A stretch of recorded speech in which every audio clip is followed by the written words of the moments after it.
Donc, Baruch Hashem, on reprend cette question des épreuves et on avait abordé effectivement les trois cadeaux qui sont donnés justement avec difficulté, et la Torah et Mashiach et Israël, et on voit ensemble le Enaya, donc dans Brot Aleph, puisqu'à Lamed Aleph. Davarze, mi Toratecha telamdenu, קל וחומר משן ועין, מה שן ועין שהן אחד מאיבריו של אדם, עבד יוצא בהן לחירות, איסורה שממרכין כל גופו של אדם על אחת כמה וכמה. טוב, la base de ça, c'est, tu sais que si effectivement un esclave, eh bien, on lui a quelque part, on lui a injurié, on l'a blessé au niveau de son œil ou au niveau de sa dent, alors il est automatiquement Libéré. libéré de son statut Mhm. d'esclave. Ça, c'est la base. Et donc, encore une fois, l'esclave, il sort totalement libre parce qu'on s'est porté maladroit, on s'est porté violent à son encontre. Ceci étant dit, on parle de deux éléments qui sont une partie intégrante du corps de l'homme.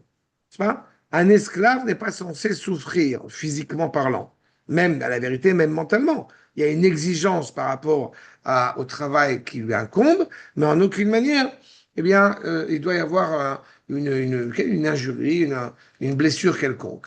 Alors, de cela, voyons ce que va commenter justement le Rav dans notre propos. Les familles, mo'ilim aïsourin, les archir kol kar et adam beofen ne'ela. Il est indubitable qu'il y a des épreuves, d'ailleurs parfois très douloureuses, qui vont permettre à l'homme de se révéler avec plus d'élévation, plus de grandeur. Personne ne va, pour reprendre le contexte dans lequel nous sommes, personne ne voit d'un œil, à juste titre d'ailleurs, personne ne voit d'un œil positif ce qui s'est passé à Simchat Torah. Personne ne peut le voir d'un point de vue positif.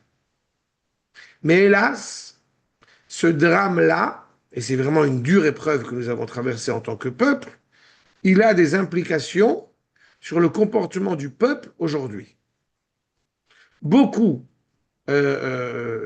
osent dire que le Ham Israël, et on en a souvent parlé ensemble d'ailleurs, que le Ham Israël aujourd'hui et le Ham Israël il y a 3 ans a subi un bouleversement.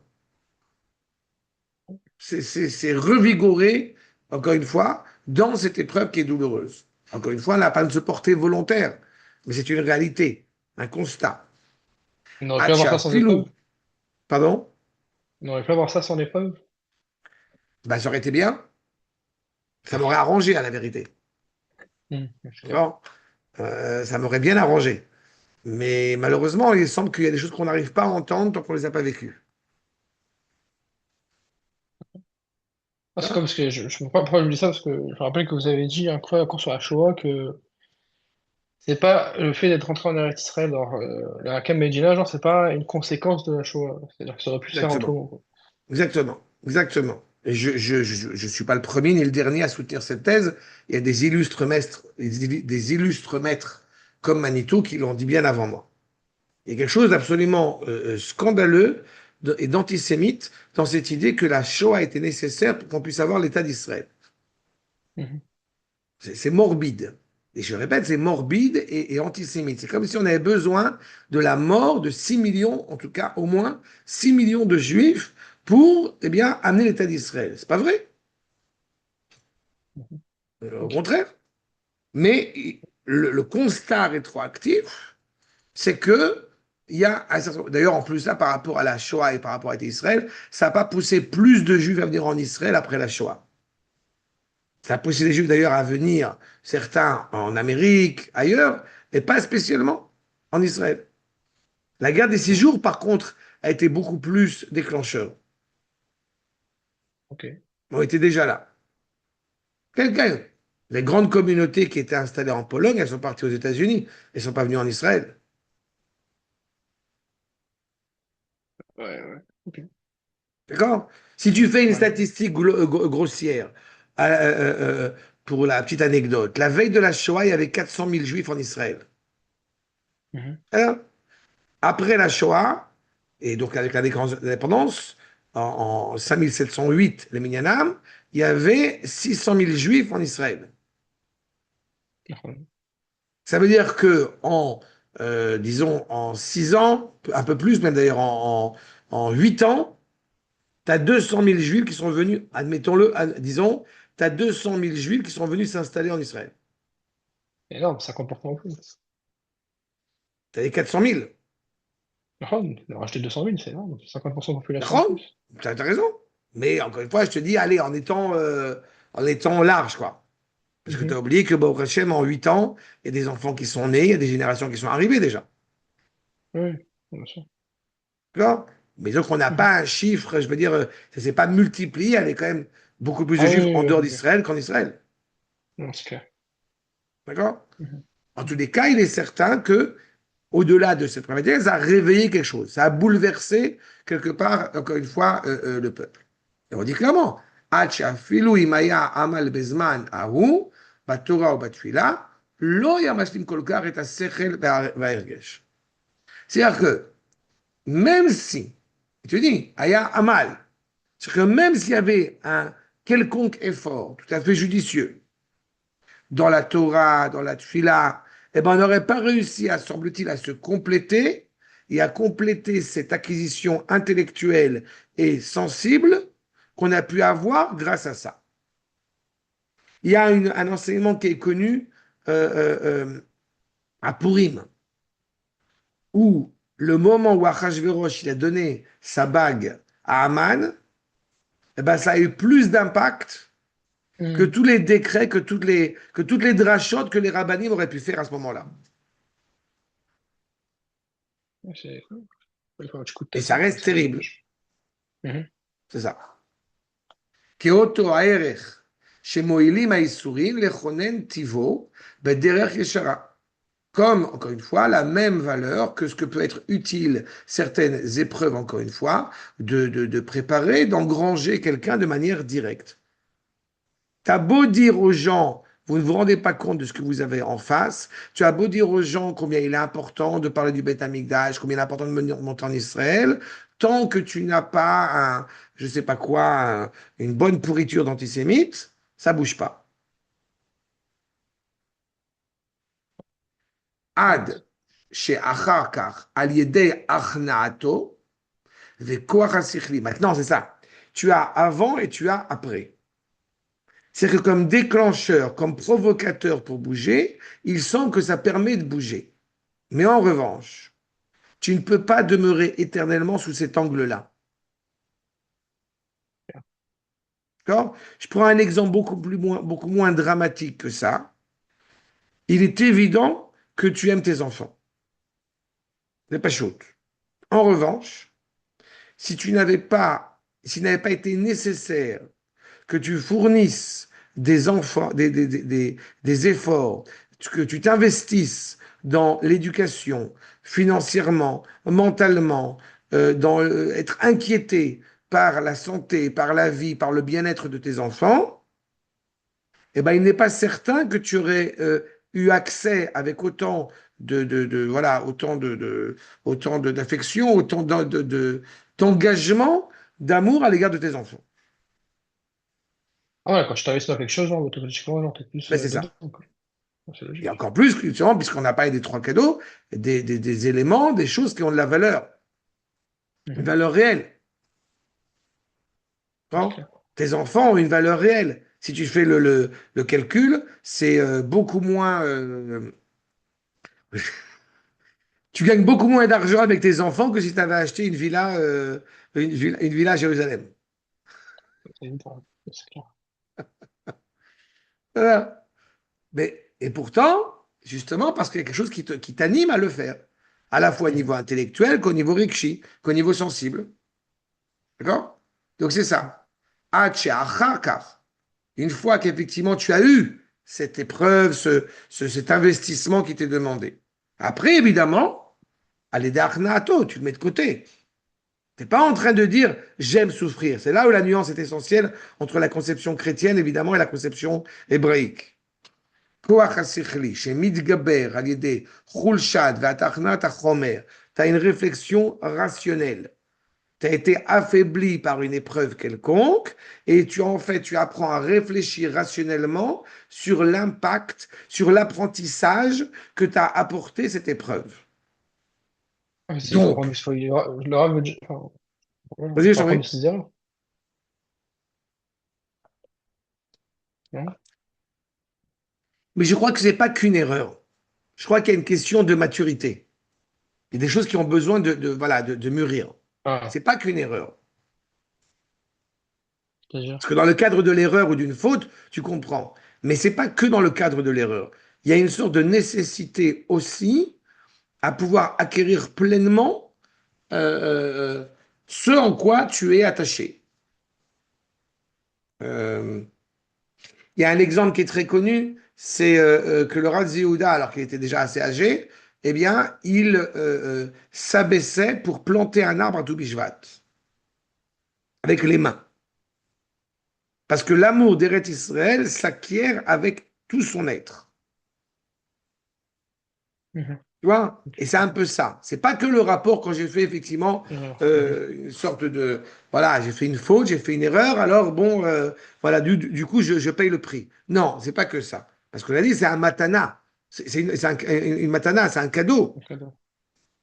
Donc il y a une Mhm. nécessité. C'est pas que Avram, il s'est mal comporté, alors il a eu un enfant que à 100 ans. C'est qu'il y avait que Dieu préserve. C'est qu'il y avait une Mhm. maturité à atteindre pour pouvoir saisir l'impact et l'implication de devenir père d'une multitude de la nation hébraïque. Mhm.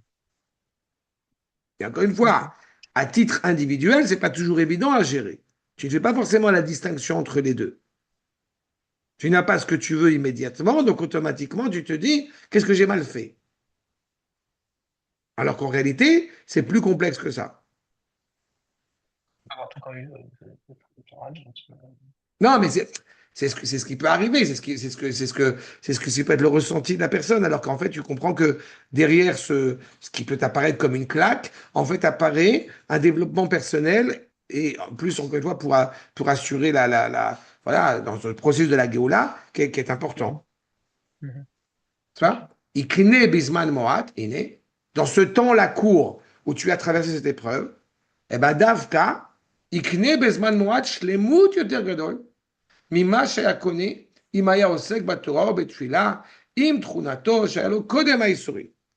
T'es Ouais. serein, tu étudies la Torah tranquillement, sans aucun problème, eh bien, Davka, eh ben, étrangement, peut-être que ta Torah, elle sera moins intégrée, moins forte, moins impressionnante que si tu avais justement traversé une épreuve au préalable qui t'aurait permis de réfléchir sur le sens optimal de cette Torah que tu étudies. Ouais. Parce que Non, non, mais je t'en ah, prie. malade, mais. Et j'ai pas, genre, moi, personnellement, j'ai compris autrement la phrase, genre. Ah, comment t'as... Mais- Ah non, non, Rabot. Et non, j'ai l'impression, parce Comment qu'il a dit que le fait d'avoir ce petit moment-là d'épreuve, et du coup de Schlemout, il gagne plus en Schlemout, du coup, que s'il était en train d'étudier ou de prier, genre. Oui, mais intrunato, on a dit, shayalo kodem aisurin, avant l'épreuve. Ah, ok, ok, ok. D'accord? L'Éden, Il te ok. dit, En fait, ikne bezman l'étude, moat, ouais. L'étude de ikne la Torah bezman qu'il a moat. après, ouais. C'est ça. La Torah, elle n'est pas appréhendée, elle n'est pas étudiée, elle n'est pas réfléchie de la même manière. Mhm, Dans la même question de maturité, tu conviendras que quand tu étudies la Torah, que quand tu étais petit, quand tu étais jeune, célibataire, enfant, etc., tu l'étudies pas de la même manière quand tu es père de famille. ok. L'implication n'est pas la même. Parce qu'il y a plus de bachata, je comprends mieux. Donc, C'est ça. La maturité, et puis même le rapport par rapport à la parole que tu étudies. Il y a un exemple que j'ai souvent eu l'habitude de citer. Quand on parle de Aaron qui perd ses deux fils, Imkol Kavod, c'est pas la même chose. Tu ne le vis pas de la même manière quand tu es célibataire et quand tu es père de famille. C'est mhm. là. Quel que soit le drame, encore une fois, dans lequel tu es traversé. Et de la mer de l'autre côté. Ce que nos aïeux ont rêvé pendant 2000 ans, tu vis cette Géoula aujourd'hui. Tu es conscient de cela. Donc tu n'abordes pas la Torah de la même manière. Et plus justement la Torah est abordée de manière pleinement intégrée à nous, ou nous pleinement intégrés à la Torah, automatiquement la Torah est d'autant plus impressionnante. C'est-à-dire que malheureusement, ce qui peut se produire chez bon nombre de gens, c'est que la Torah elle est extérieure à nous. Il y a moi, il y a la Torah à côté. Mais en fait, quand tu es tellement attaché à cette parole et de plus en plus, à force de l'étudier, tu y es attaché, eh ben, Mhm.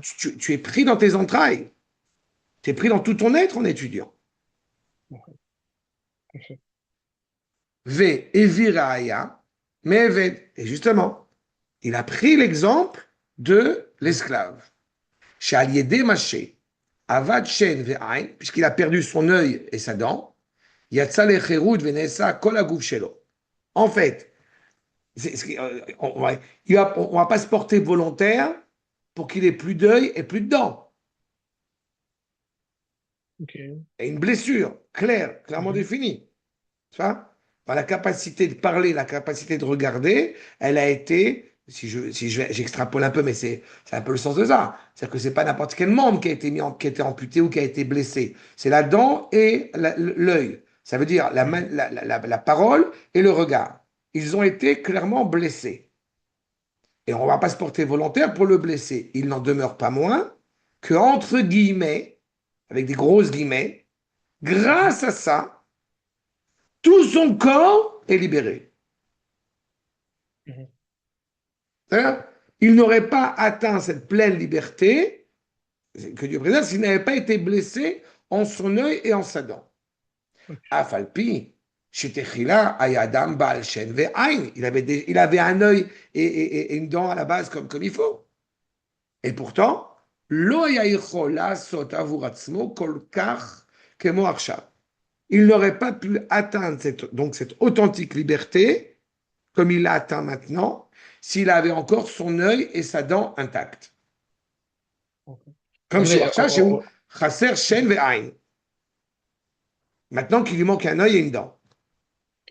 enfin, que là, l'exemple qu'il est pris, entre guillemets, Jean Laurent, il est un peu genre, extrême, dans le sens où le mec, quoi, il perd la vue, quoi, mais, dans le sens, parce qu'en dernière fois, vous avez dit que on parle de la Torah, du Mashiach et La du, Torah la voilà. Mashiach et Eretz Israël. Okay. Ah, Eretz. C'est pas nous, la Mova, je t'ai compris. כן, Une seconde. כן, תורה עולם הבא, כן, תורה עולם הבא ארץ ישראל, כן.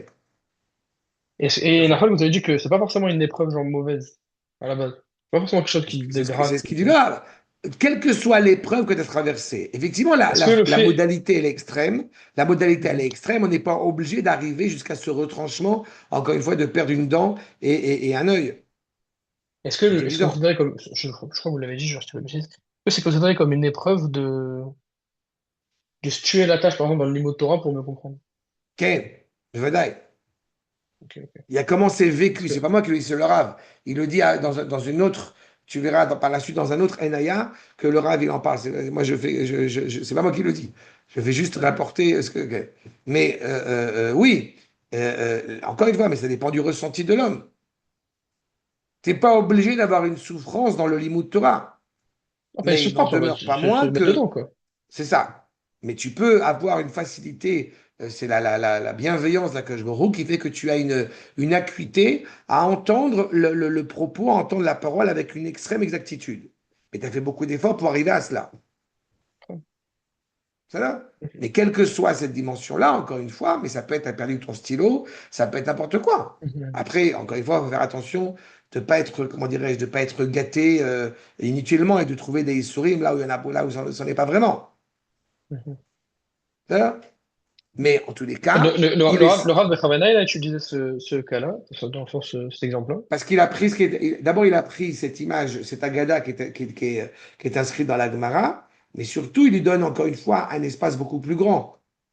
C'est-à-dire que si la Torah elle a jugé bon de parler uniquement de l'œil et de la dent, on ne fait pas de la nécrophagie, quoi. Il y a quelque chose derrière qu'il faut essayer de sonder. Ouais. C'est pour ça que je me suis permis de parler du regard et de la parole. Ouais, bien sûr. Tu ne peux pas réellement, encore une fois, comprendre la valeur de ta parole si tu n'y fais pas attention. Tu ne peux pas comprendre la valeur de ton regard si tu n'as pas été confronté à des choses problématiques. Mhm. בסדר? עכשיו, מפני שתחילה היה עובד וכל פעולותיו אינם שלו, tout ce qui travaillait avant cela, puisqu'il est esclave justement, dans l'image qui Mhm. est évoquée, l'homme, malheureusement, il peut être assez rapidement esclave. Esclave de ses pulsions, esclave de ses sens, esclave d'une société, esclave d'un phénomène culturel auquel il est rattaché, et donc par conséquent, eh bien, il se perd. Il suffit qu'il ait été blessé, soudain, il y a un réveil dans son identité. Mais à la vérité, ce n'est pas que présent en Israël, si je peux me permettre. Dans le monde entier, quand tu as une guerre, quand tu as un bouleversement, en général, les grands mouvements littéraires, philosophiques, culturels, eh bien, se sont développés après un drame.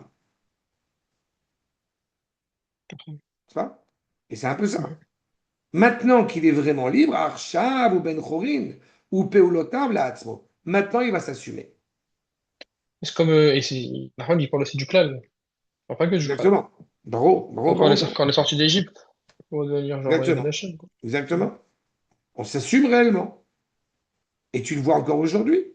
Malheureusement, il y a des vraies questions qui sont posées, et on a peut-être certains encore du mal à pouvoir s'interroger réellement, mais tu vois qu'il y a un bouleversement dans le peuple juif, dans sa réflexion, dans son identité, dans son rapport à l'étude de la Torah.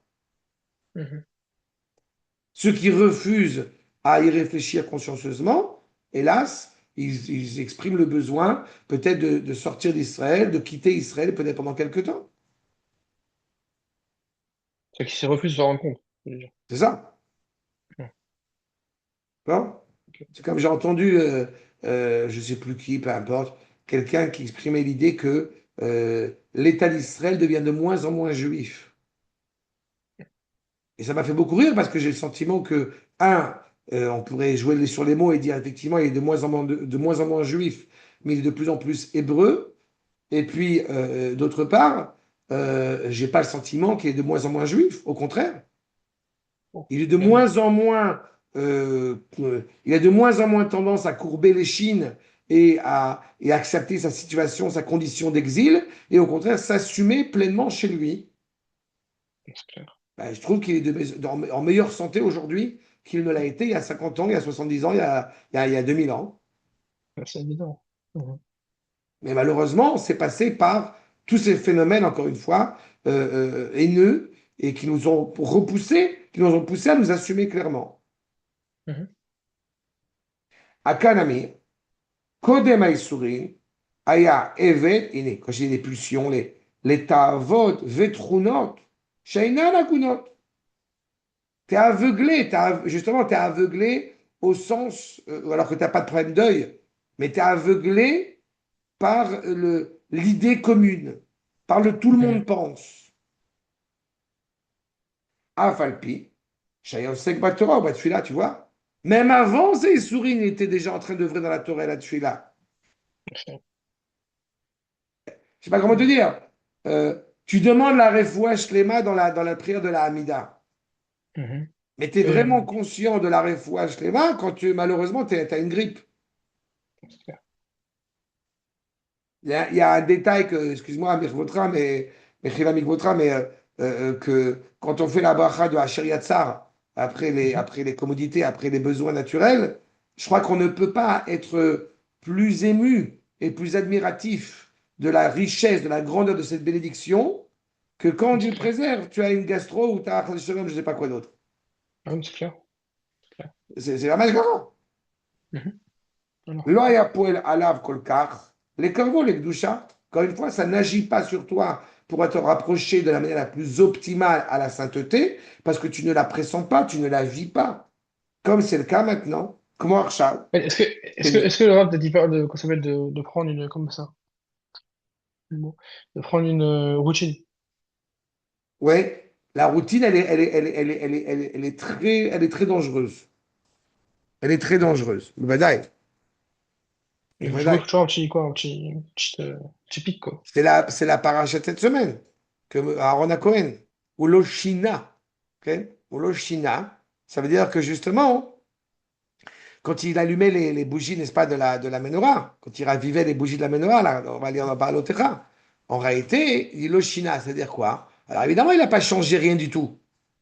Il est pointillé sur les décrets, sur les préceptes du Shulchan Aruch qui lui disent comment il faut allumer la bougie, comment il faut allumer la menorah, le candélabre du Beth Amikdash. Mais, les commentaires de Nochachem est encore plus fin, plus subtil que ça. C'est pas seulement il n'a pas changé les règles. S'il a gardé, et Dieu sait combien c'est difficile, il a gardé l'exaltation quotidienne tous les jours, la quotidienne quand même, quand il faisait la mitzvah. L'oshina. Ça, c'est Reb Shlomo Karlibar qui parlait de cette idée de cette émotion la première fois que tu mets les tefilines. Mhm. Qu'est-ce qui se passe la deuxième fois, puis la 20e fois, puis la 300e fois? Ah, ok. Mhm. C'est très dangereux. Alors, d'accord, il y a des hauts, il y a des bas, mais c'est bien d'avoir. C'est le Rav Zvi Yehuda qu'on raconte qu'après, justement, après la fête de Pessah, ou de Shavuot, d'ailleurs, ça revient même, l'émotion, et avec Pessah, c'est encore plus impressionnant, l'émotion de retrouver les tefilines. Hein. Bon, Il y, a rêver il y a un là, c'est sentiment de. pas... C'est ça le problème, bien sûr. Mais en tous les cas, il est clair que parfois, d'Afka, parce que tu n'as pas. Il t'a manqué quelque chose, tu as vécu quelque chose, ou là, comme on n'aura pas besoin, mais j'enseigne à des gens qui veulent se convertir et j'ai commencé à parler des 3 semaines, n'est-ce pas? Et Mhm. les règles Mhm. pour Tisha B'Av. Étrangement, tu as tellement envie de dire shalom à ton prochain le jour de Tisha B'Av. Bah, c'est que tu es en bonne santé. C'est important que tu ressentes ce besoin de vouloir parler, de vouloir communiquer, de vouloir aimer ton prochain et que ça t'est justement interdit. Mhm. Et tu n'aurais pas pu le ressentir si tu n'avais pas vécu cette souffrance dans laquelle, encore une fois, tu étais à ce moment-là. Hein? Comme Arshav, shenichna al yedei hadikaot shel haïsourim. Maintenant que tu souffres, veigdal achar kach haïtaron. Mais on a dit, le danger, c'est de s'arrêter là. Comme j'ai dit, le danger, c'est de vivre excuse-moi du terme, de vivre comme si on était chrétien. C'est-à-dire, je viens sublimer la souffrance. Ah, ouais. D'accord. Cette souffrance, elle ne demeure qu'une seule chose, éventuellement, et elle s'avère parfois nécessaire, comme un moyen pour sortir de cela. Mina metzar karatia. Mhm. On ne va pas s'enfermer dans cette étroitesse, justement dans cette petitesse. D'accord. Ok.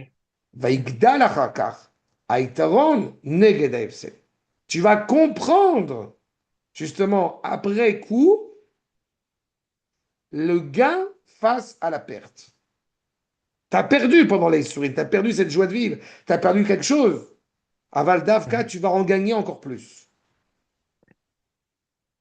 Efsed, Azman shel Haïsourin, Shayabem, Bitul Torah et Tfila. Pendant ce temps où tu souffrais, il est clair de Ok. manière radicale que malheureusement, il y avait une annulation de Torah et de Tfila. Tu n'avais pas le même engouement quand tu étudiais la Torah et quand tu priais à ce moment-là. Mais ce qui va sortir de C'est considéré ça, comme plutôt le c'est Torah. d'autant plus grand. C'est une réalité.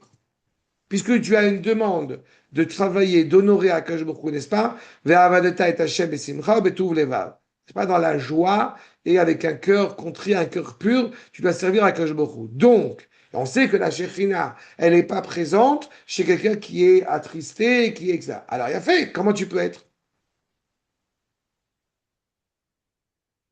Tu peux pas mettre les tefilines le matin de Tisha B'Av parce que tu es en deuil.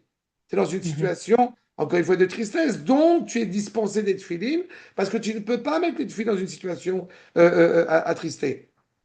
Ouais, quelqu'un qui est attristé, vraiment attristé, il a son de mettre les films, genre. Pas Quelqu'un qui tout. est en deuil, le onen, celui qui est en deuil le jour de l'enterrement de son proche, il ne met pas les tefilines. Bon. C'est pas bon. Hein, tu peux pas la voix de ta chaîne, tu peux pas honorer Akash Baruch Hu joyeusement quand tu es en situation pareille. On parle que de tristesse ou il y a d'autres cas où... C'est une tristesse qui est objectivement reconnue, quoi. Mhm. C'est pas genre je me sens pas bien, j'ai un peu mal au bras Ouais. aujourd'hui. Ah, dans Bon, le sens, non, quand je pose la question, dans le sens, est-ce que par exemple, je sais pas, moi, quelqu'un qui, je sais pas, qui, il est dans une situation où il est très en colère, ou il est dans une situation où il est très stressé, une situation où il est c'est très... clair que c'est compliqué. C'est clair que c'est compliqué. Mais je suis en train de lire en ce moment d'ailleurs un article d'un grand Talmid Chacham qui est aussi médecin et qui essaie de voir, qui est en train de décrypter euh, à partir du moment justement quand on voit une personne qui est objectivement dépressive, à Ouais, quel point elle peut être dispensée, elle peut être dispensée ou non des mitzvot. Je suis en train de lire justement tout un travail de recherche sur ce sujet. incroyable. Ouais. Mais il est clair C'est que, encore intéressant une parce que du coup, fois, c'est fascinant. C'est un Rav Shafran, il s'appelle, c'est un grand Talmid Chacham, et Mamash, et c'est impressionnant de voir toutes ces remarques, comment il les amende, avec des recherches scientifiques, médicales, ilchatiques, de voir comment c'est déjà inscrit, déjà chez nos maîtres, depuis, j'allais dire, depuis la nuit des temps. ah, donc c'est pas, genre, il y a Ah ouais, comment ouais, dire, ouais, il y a une réalité qui est objectivement reconnue. Ce qu'on appelle Marash Rora, en général, voilà, surtout t'es animé d'une mauvaise vibe, si je parlais mhm. en langage contemporain, et une vraie problématique. Donc on n'est pas en train Comment, d'ignorer ça, simplement, on regarde ce qui se passe après. non, je comprends, mais c'est-à-dire comment dans ce cas-là on doit se comporter dans le sens où... D'abord, tu essaies Il y a des d'avoir... halachot qui sont fixés sur ça? il y a des choses qui essayent d'aider la personne. C'est clair que de manière générale, il ne faut pas oublier aussi euh, que ce soit à notre génération, on est confronté à d'autres difficultés. Mais c'est clair que pendant 2000 ans, on a subi des choses absolument dramatiques. Mhm. Et d'abord être conscient de cela, être conscient de cette réalité qui existe. On n'est pas en train d'ignorer les forces et les faiblesses de l'homme. On est en train effectivement d'apprendre à les accepter et ensuite de voir comment est-ce que nous pouvons sortir de ça et révéler quelque chose de plus fort. Comment est-ce qu'on s'en sort? Ça dépend. Ça peut être parfois des choses qui sont passagères, qui sont ponctuelles, mais quand le Rav en parle, ça veut dire que il est clair que nous sommes tous, à un moment donné ou à un autre, dans notre vie, dans notre journée, dans notre année, à traverser des moments qui sont plus difficiles. Je t'avoue de manière un petit peu, peut-être, comment dirais-je, un petit peu tatillonne, mais ça veut dire quand il pleut, quand il y a quand je vois une pluie en plein milieu du mois de Sivan ou au mois de Nissan ou au mois d'Iyar, je suis pas très réjoui, quoi. Mhm. Par exemple, Non, c'est clair. tu vois. Ok. Je vais parler de ça encore avec quelqu'un il n'y a pas longtemps. C'est-à-dire qu'on a beau se dire qu'effectivement, on traverse des périodes extraordinaires, bouleversantes dans le processus messianique. Et il n'empêche que quand tu y réfléchis, en plus, encore une fois, je répète parce que tu es père de famille, euh, ça fait quand même depuis le Covid qu'on n'a pas beaucoup on n'a pas beaucoup de repos, quoi. Ça veut dire, quand c'est pas le Covid, c'est la guerre. Quand c'est pas la guerre, c'est le Liban. Quand c'est pas le Liban, c'est l'Iran. Mhm. Tu vois, tu aimerais bien avoir un moment de, tu vois, un petit peu de répit, quoi, juste un petit peu de... Et quand je dis un moment, c'est pas moi, David Benita, c'est les soldats, c'est l'État, c'est le peuple, tu vois, juste... Parce que j'ai encore dit il n'y a pas longtemps à quelqu'un qui l'ignorait, qui habite dans le centre d'Israël, Ouais. mon téléphone, alors que ça touche pas à Co pour le moment, peut-être tant mieux, mais enfin, les frontières, les régions frontalières, comme on dit, on n'arrête pas de se recevoir, on n'arrête pas d'avoir des alertes, quoi. Donc mon téléphone, C'est il est clair. constamment en alerte. Donc cesser le feu, tu vois, c'est un peu compliqué quand même. Mhm. Et on le vit, hein. On n'est pas en train de se dire on arrête de vivre. Mais Non, disons mais que, voilà, je j'habite me pas à souviens que Kiryat c'est pas... Shmona, j'habite pas à Metula, j'habite dans différents endroits. Et je pense aux familles, je pense aux enfants, je pense aux... Voilà, quoi. C'est clair. C'est pour ça que quelque part, justement, ce qui est presque rassurant, j'ai envie de dire, dans les propos du Rav, c'est que dans cette difficulté-là, On va on sortir quelque sait chose de... on va déboucher sur quelque chose de beaucoup plus grand, beaucoup plus intense. Ok. Tu vois? Mais, Et ça nous permet mhm. d'apprécier la Torah avec encore plus d'envergure, avec encore plus de valeur. D'accord? Tov. C'est vrai que quand vous voyez que, quand ça fait que même en temps de guerre, genre, un exemple, genre, l'économie en Israël explose, on se dit, en temps pas de guerre, ça veut dire qu'il faut être Exactement, surpris. exactement, exactement. Donc, je Le suis shekel qui est excessivement stable et tout ça, alors que le euro se casse la figure. Et c'est c'est c'est vraiment ici. d'accord? Exactement. D'accord? Tov. Vraiment. On poursuit la prochaine fois? Ok. Baruch Tieh. Bezrat Hashem. Toda Normalement, rabba. Merci beaucoup, Ariel. Chazak merci Baruch. à toi. Bye bye, shalom.